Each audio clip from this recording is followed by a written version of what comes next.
ఒక పెద్ద కొండ మీద చాలా ఎత్తులో ఉన్న ఒక ఊరిని చూపించడంతో మూవీ స్టార్ట్ అవుతుంది. ఇక్కడ మెయిన్ ప్రాబ్లం ఏమిటంటే ఎవరికైనా ఏదైనా ఎమర్జెన్సీ వస్తే అంబులెన్స్ కూడా త్వరగా రాలేని సిచ్యువేషన్‌లో ఉంటుంది. పైగా ఊరు నుంచి బయటకు వెళ్ళాలంటే వారానికి రెండే 2 బస్సులు ఉంటాయి. ఇంకొక విషయం ఏమిటంటే ఆ ఊరికి అసలు డాక్టరే లేరు. అయితే ఆ ఊరికి చెందిన ఆమోద అనే అమ్మాయి ఎలాగైనా డాక్టర్ అవ్వాలని డిసైడ్ అవుతుంది. అయితే తనకి ఎగ్జామ్స్‌లో తక్కువ మార్కులు రావడం వల్ల యూనివర్సిటీలో అడ్మిషన్ దొరకదు. దాంతో చాలా బాధపడుతూ వెనక్కి వచ్చేస్తుంది. తర్వాత సీన్‌లో వాళ్ళ నాన్న రామన్‌కి ఒక డౌట్ వస్తుంది. ఊర్లో వాళ్ళంతా ఇక్కడే ఉంటే ఆమోద సడెన్‌గా ఎక్కడికి వెళ్ళిందా అని అనుకుంటాడు. తీరా చూస్తే ఆయన డౌట్ నిజమవుతుంది. ఆమోద ఒక చెట్టుకి ఉరివేసుకొని కనిపిస్తుంది. ఇది చూసి ఊర్లో వాళ్ళంతా భయపడిపోతారు. పైగా ఆ ఊర్లో ఎవరూ చదువుకున్న వాళ్ళు లేకపోవడం వల్ల ఆమోదకి కనీసం సిపిఆర్ లాంటివి ఇచ్చి కాపాడే నాలెడ్జ్ కూడా ఎవరికీ ఉండదు. అందుకే వెంటనే తనని హాస్పిటల్‌కి తీసుకెళ్తారు. కానీ అక్కడ హాస్పిటల్‌కి తాళం వేసి ఉంటుంది. అక్కడ అంబులెన్స్ కానీ, సదుపాయం కానీ ఏమీ ఉండదు. అందుకని ఊరు వాళ్ళు వెంటనే అంబులెన్స్‌కి ఫోన్ చేస్తారు. కానీ ఆ ఊరు కొండ మీద అంత ఎత్తులో ఉండడం వల్ల అంబులెన్స్ అక్కడికి చేరుకోవడానికి దాదాపు 2, 3 గంటలు టైం పడుతుంది. ఈలోపు తన చెల్లెల్ని బ్రతికించుకోవడానికి ఆమోద వాళ్ళ అన్నయ్య తనను చేతుల్లో ఎత్తుకొని పరిగెట్టుకుంటూ వెళ్తాడు. చాలా సేపటి తర్వాత అంబులెన్స్ అక్కడికి చేరుకుంటుంది. కానీ వాళ్ళందరూ కూడా ఆమోదాన్ని హాస్పిటల్‌కి తీసుకెళ్లేసరికి అక్కడి డాక్టర్లు చేతులు ఎత్తేస్తారు. పేషెంట్ అప్పటికే చనిపోయిందని, కాస్త ముందు తీసుకొచ్చి ఉంటే బ్రతికుండే వాళ్ళని డాక్టర్లు చెప్తారు. ఈ మాట వినగానే ఊరు వాళ్ళంతా షాక్ అయిపోతారు. ఎందుకంటే ఆమోద వాళ్ళ ఊరి నుంచి వచ్చే మొదటి డాక్టర్ అవుతుందని, అందరికీ ట్రీట్మెంట్ చేసి ఊరిని బాగు చేస్తుందని వాళ్ళకి ఒకటే ఆశ ఉండేది. కానీ వాళ్ళ కల కలగానే మిగిలిపోయింది. తర్వాత నెక్స్ట్ సీన్‌లో ఊర్లోకి బస్సు రాగానే ఊరి జనాలంతా కలిసి ఆమోద డెడ్ బాడీని బస్సు ముందు పెట్టి ఆపేస్తారు. వాళ్ళంతా కూడా ధర్నా చేస్తూ ఒకటే డిమాండ్ చేస్తారు. కలెక్టర్ గారు వచ్చి ఇక్కడ ఒక డాక్టర్‌ని అపాయింట్ చేసేంత వరకు మేము ఈ బస్సుని ముందుకు వెళ్ళనివ్వము అని కూర్చుంటారు. అప్పుడు కలెక్టర్ అక్కడికి వస్తాడు. ఆయన ఊరు పెద్ద మారితో ఏ డాక్టర్ కూడా ఈ ఊరికి రావడానికి రెడీగా లేరు. ఎక్కడ చూసినా లంచాలే నడుస్తున్నాయి. స్టూడెంట్స్ అంతంత డబ్బులు ఖర్చు పెట్టి డాక్టర్లు అయిన తర్వాత వాళ్ళు ఇలాంటి పల్లెటూరుకి రాకుండా సిటీలో ఉన్న పెద్ద పెద్ద హాస్పిటల్‌కి వెళ్ళడానికి ఇష్టపడతారు. అప్పుడే కదా వాళ్ళకి డబ్బులు వస్తాయి. పల్లెటూరు హాస్పిటల్స్‌కి రావడానికి ఎవరు ఇష్టపడరు. నేను చాలామంది డాక్టర్స్‌తో మాట్లాడాను. కానీ వాళ్ళు 2 రోజులు కూడా ఇక్కడ ఉండలేక వెళ్ళిపోయారు. అయితే నా కూతురు కూడా డాక్టరే. తను పుట్టి పెరిగిందంతా సిటీలోనే. తనకి పల్లెటూరు గురించి ఏమీ తెలీదు.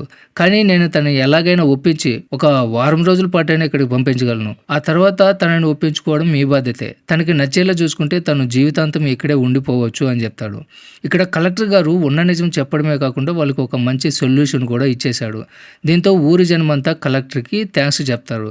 తర్వాత కలెక్టర్ అక్కడి నుంచి వెళ్ళిపోతాడు. ఇప్పుడు ఊరు వాళ్ళంతా ఒక నిర్ణయానికి వస్తారు. మనకి ఎంత పెద్ద బాధ ఉన్నా సరే వచ్చే డాక్టర్‌కి మనం గ్రాండ్‌గా వెల్కమ్ చెప్పాలి.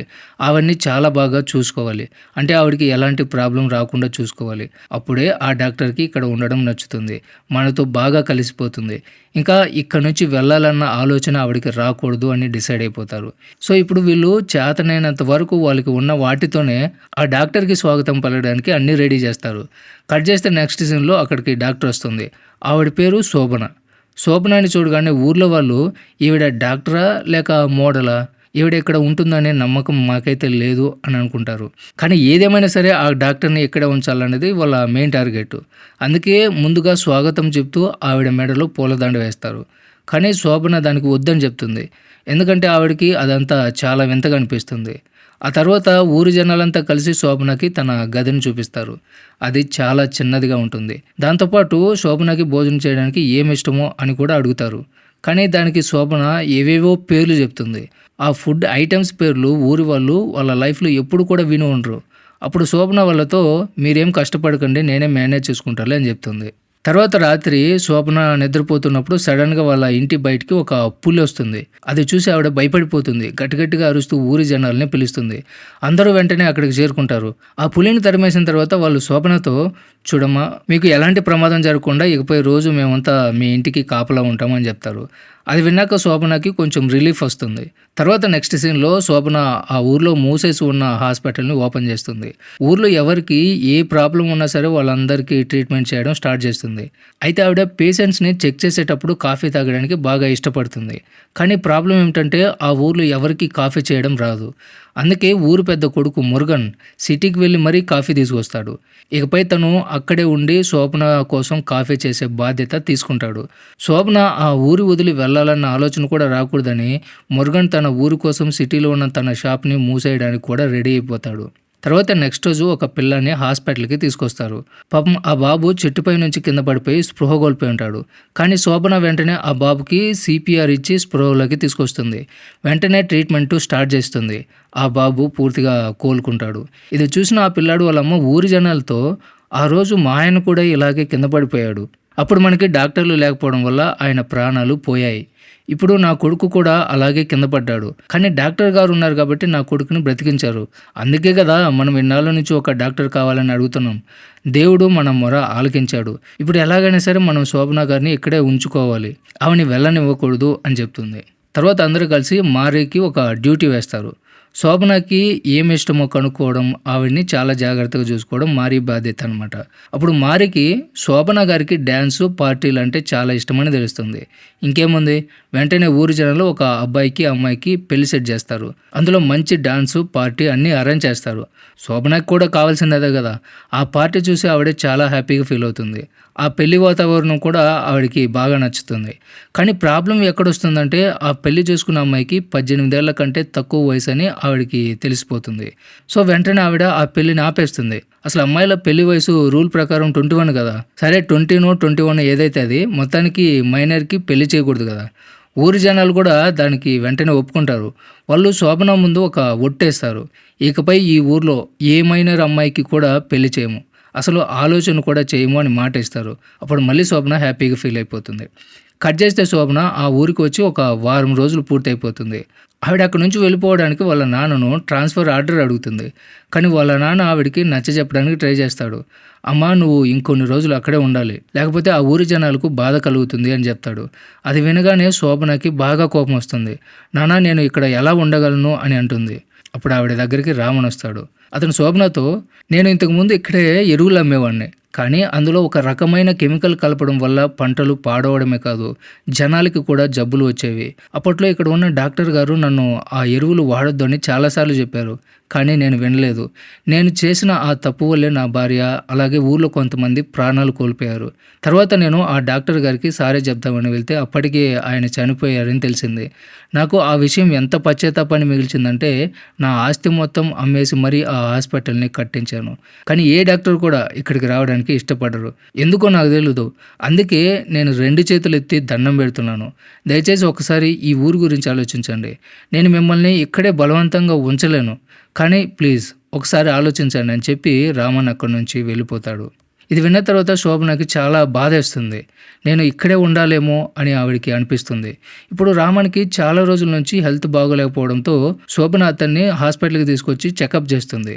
రామన్ బ్లడ్ టెస్టు రిపోర్ట్స్ రాగానే అతనికి క్యాన్సర్ అని తెలుస్తుంది. ఇది చూసి ఆవిడ కంగారు పడిపోతుంది. అతనికి క్యాన్సర్ మందులు రాసిస్తూ, మీరేం టెన్షన్ పడకండి, మీరు పూర్తిగా కోలుకునేంత వరకు నేను ఇక్కడ నుంచి ఎక్కడికి వెళ్ళను, ఇది నా ప్రామిస్ అని చెప్తుంది. ఆ మాట వినగానే రామన్ చాలా హ్యాపీగా ఫీల్ అవుతాడు. తర్వాత రాత్రి శోభన మారితో, మీ ఊర్లో ఎవరినైనా డాక్టర్ని చేయాలని మీరు ఎప్పుడు అనుకోలేదా అని అడుగుతుంది. దానికి మారి, మా ఊర్లో చదువుకున్న వాళ్ళు ఎవరూ లేరండి, ఒక్క నా చెల్లి ఆమోదం మాత్రమే బాగా చదువుకుంది. తను ఇంటర్లో 1200కి 1192 మార్కులు తెచ్చుకుంది. కానీ డాక్టర్ ఎంట్రన్స్ ఎగ్జామ్లో కొన్ని మార్కులు తక్కువ రావడంతో తనకి అడ్మిషన్ దొరకలేదు. డాక్టర్ అయ్యి ఈ ఊరిని బాగు చేయాలనేదే తన ఏకైక కళ. ఎప్పుడైతే అడ్మిషన్ రాలేదని తెలిసిందో తన కళ కలగానే మిగిలిపోయిందన్న బాధను తట్టుకోలేక ఆత్మహత్య చేసుకుంది అని చెప్తాడు. అది వినగానే శోభనకి కూడా చాలా బాధేస్తుంది. తర్వాత నెక్స్ట్ సీన్లో రామన్కి హెల్త్ మరీ సీరియస్ అయిపోతుంది. అప్పుడు అతను ఊరి జనాలందరిని పిలిచి, ఒకవేళ నేను చనిపోతే ఎవరికీ తెలియకుండా నన్ను సైలెంట్గా పూడ్చిపెట్టేయండి. నేను చనిపోయిన విషయం శోభన గారికి అస్సలు తెలియకూడదు, ఎందుకంటే నేను బ్రతికి ఉన్నంత వరకే ఆవిడ ఇక్కడ ఉంటానని నాకు ప్రామిస్ చేసింది. ఒకవేళ నేను చనిపోయానని ఆవిడకి తెలిస్తే ఆవిడ ఎక్కడి నుంచి వెళ్ళిపోవచ్చని నా భయం అని చెప్తాడు. అది వినగానే మారీ కళ్ళల్లో నీళ్లు తిరుగుతాయి.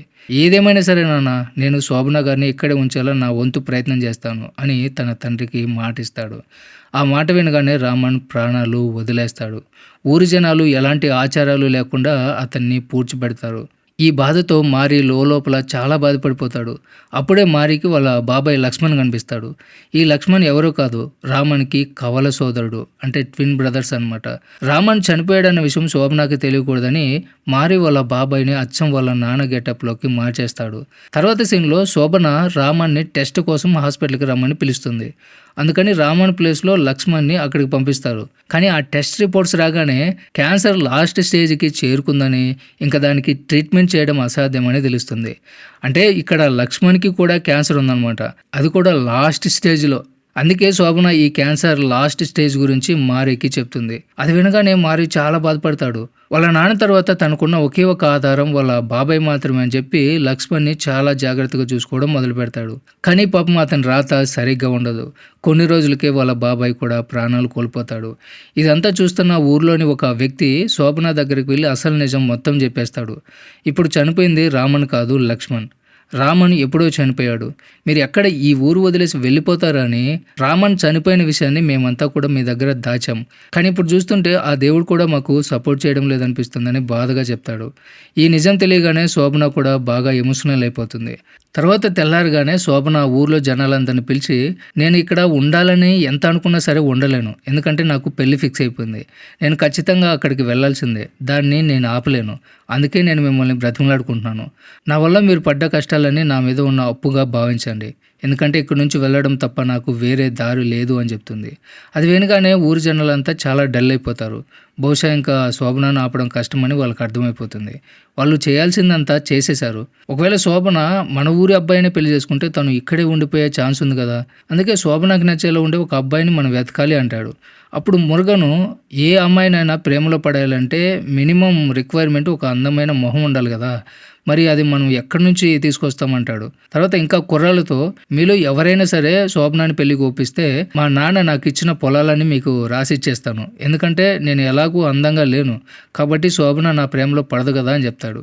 దీనికి అబ్బాయిలంతా కూడా ఒప్పుకుంటారు. కానీ శోభన వాళ్ళని ఇష్టపడ్డ మాట ఉంచితే కనీసం వాళ్ళతో సరిగ్గా కూడా మాట్లాడదు. వీళ్ళకు కూడా వెళ్ళి శోభనతో మాట్లాడే ధైర్యం ఉండదు. సో మారి ఆ కుర్రాళ్ళతో, మీరు శోభన దగ్గరికి వెళ్ళి ఏం చెప్పాలో జాగ్రత్తగా వినండి అని చెప్తూ వాళ్ళకి తన బాధను ఎక్స్ప్లెయిన్ చేస్తూ తానే ఏడ్చేస్తాడు. ఇది చూసి మురుగన్ అతనితో, నీకు అంత బాధ ఉంటే ఆ విషయం ఏదో నువ్వే వెళ్ళి శోభనకు చెప్పొచ్చు కదా, బహుశా ఆవిడ నిన్నే ఇష్టపడి ఉండొచ్చు, అయినా ఈ పని నువ్వు తప్ప ఇంకెవరు చేయలేరని నాకు అనిపిస్తుంది అని అంటాడు. తర్వాత రోజు శోభన మారితో కలిసి తన ఇంటికి వస్తుంది. ఎందుకంటే ఈరోజు ఆవిడ ఎంగేజ్మెంట్ ఉంటుంది. ఆ ఎంగేజ్మెంట్లో అందరూ బాగా హ్యాపీగా ఉంటారు. కానీ మారి మాత్రం చాలా డల్లుగా ఉంటాడు.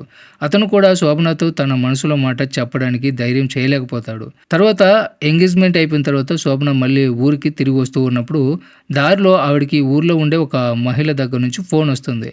ఆవిడ ఏడుస్తూ, నా కొడుకు పరిస్థితి చాలా సీరియస్గా ఉంది, వాడి నోట్లో నుంచి రక్తం వస్తుంది, మీరు ఇచ్చిన మందులు కూడా ఎక్కడ దొరకట్లేదు అని చెప్తుంది. అది వినగానే శోభన బాగా కంగారు పడిపోయి వెంటనే ఆ పిల్లాడి దగ్గరికి వస్తుంది. కానీ పాపం అప్పటికే ఆ బాబు చనిపోతాడు. ఇది చూసి ఆవిడ ఇంట్లో మొత్తం విషాదం అలుముకుంటుంది. అప్పుడే శోభనకి ఆవిడ కూతురు కనిపిస్తుంది. ఆ పాప తెలియక తన అన్నయ్య వేసుకోవాల్సిన మందులన్నీ తానే మింగేసి ఉంటుంది. అలా మందులు వేసుకోవడం వల్ల ఆ పాపకి సైడ్ ఎఫెక్ట్స్ వచ్చి రియాక్షన్ స్టార్ట్ అవుతుంది. ఆ మహిళకి ఇంకా భయం పట్టుకుంటుంది. ఎందుకంటే ఒకవైపు కొడుకు ప్రాణాలు పోయాయి, ఇంకోవైపు కూతురు కూడా చావు బతుకుల మధ్య ఉండేసరికి ఆవిడ తట్టుకోలేకపోతుంది. కానీ శోభన చేసిన ట్రీట్మెంటు పనిచేస్తుంది. అదృష్టవశాత్తు ఆ చిన్నారి ప్రాణాలతో బయటపడుతుంది. అది చూసిన ఆ తల్లి, నా కూతురు ప్రాణాలు కాపాడినందుకు చాలా థ్యాంక్స్, లేకపోతే ఒకే రోజు ఇద్దరు పిల్లల్ని కోల్పోయేదాన్ని అని శోభనకి కృతజ్ఞతలు చెప్తుంది. నెక్స్ట్ సీన్లో రాత్రి శోభన మారికి తన పెళ్లి కార్డు ఇద్దామని వెళ్తూ ఉంటుంది. అప్పుడే తనకి మారి ఊరి వాళ్ళందరి మధ్య నిలబడి ఉండడం కనిపిస్తుంది. అతను అందరితో, నన్ను క్షమించండి, నేను మా నాన్నకి ఇచ్చిన మాట నిలబెట్టుకోలేకపోయాను.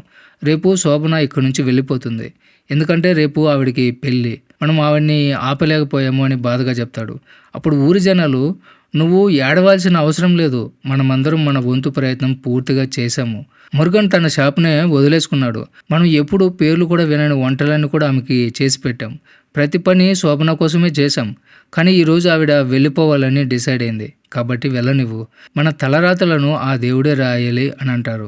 కానీ మారి వాళ్ళకి నచ్చజెప్తూ, శోభన గారు మన కోసం చాలానే చేశారు, మనం ఆవిడ మీద కోపడకూడదు, ఆవిడని సంతోషంగా సాగనంపాలి అని అంటాడు. వీళ్ళ మాటలన్నీ వింటున్న శోభనకి కన్నీళ్ళాగవు. కానీ పాపం ఆవిడ మాత్రం ఏం చేయగలదు చెప్పండి. తర్వాత రోజు ఉదయాన్నే నేను మీకు పూర్తిగా సహాయం చేయలేకపోయాను అని శోభన ఊరి జనాలందరినీ మనస్ఫూర్తిగా క్షమాపణలు అడుగుతుంది. అప్పుడే ఒక మహిళ శోభన దగ్గరకు వచ్చి, మీరే నాకు డెలివరీ చేశారు. అప్పుడు నా పరిస్థితి చూసి నేను చనిపోతానేమో అనుకున్నాను. కానీ మీ వల్లే నేను నా కూతురు ఇద్దరం ప్రాణాలతో క్షేమంగా ఉన్నాం. ఇప్పుడు నా కూతురికి మీరే పేరు పెట్టాలని నేను కోరుకుంటున్నాను అని అడుగుతుంది. ఇది వినగానే శోభన ఆ పాపకి ముత్తులక్ష్మి అని పేరు పెడుతుంది. మీకు తెలుసా, సౌత్ ఇండియాలోనే మొట్టమొదటి మహిళా డాక్టర్ పేరు కూడా ముత్తులక్ష్మినే. ఆ తర్వాత ఊరి జనాలందరినీ బాధలో వదిలేసి శోభన కూడా ఎంతో బరువెక్కిన గుండెతో శాశ్వతంగా అక్కడి నుంచి వెళ్ళిపోతుంది. తర్వాత క్లైమాక్స్లో మారి ఆ హాస్పిటల్కి తాళం వేస్తూ, ఇంకా ఈ తాళం ముత్తులక్ష్మి డాక్టర్ అయ్యాకే మళ్ళీ తెరుచుకుంటుంది, అప్పుడే మా నాన్నకు నేను ఇచ్చిన మాట పూర్తవుతుంది అని చెప్పి చాలా బాధగా అక్కడి నుంచి వెళ్ళిపోతాడు. ఈ ఎమోషనల్ ఎండింగ్తోనే మన మూవీ ఎండ్ అయిపోతుంది. మూవీ ఎండ్ క్రెడిట్స్లో మనం కొన్ని రియల్ న్యూస్ రిపోర్ట్స్ని చూడొచ్చు. ఇప్పటికీ కూడా మన దేశంలో చాలా గ్రామాల్లో డాక్టర్లు కానీ హాస్పిటల్స్ కానీ లేవు. సరైన ట్రీట్మెంట్ అందక చాలామంది ప్రాణాలు కోల్పోతున్నారు. కొందరికైతే కనీసం డాక్టర్ సహాయం కూడా అందట్లేదు. కొంతమంది తమ ప్రాణాలు కాపాడుకోవడానికి సినిమాలో మారిలాగా కిలోమీటర్ల కొద్ది కాలినడకన హాస్పిటల్స్కి వెళ్తున్నారు. ఇంకెన్ని రోజులు ఇలా డాక్టర్లు హాస్పిటల్స్ లేకుండా ఈ పల్లెటూరులో బ్రతకాలి? దీని గురించి ఆలోచించాల్సిన అవసరం ఎంతైనా ఉంది. సో ఇది ఫ్రెండ్స్ ఇవాల్టి video. Don't forget subscribe. Thanks for watching.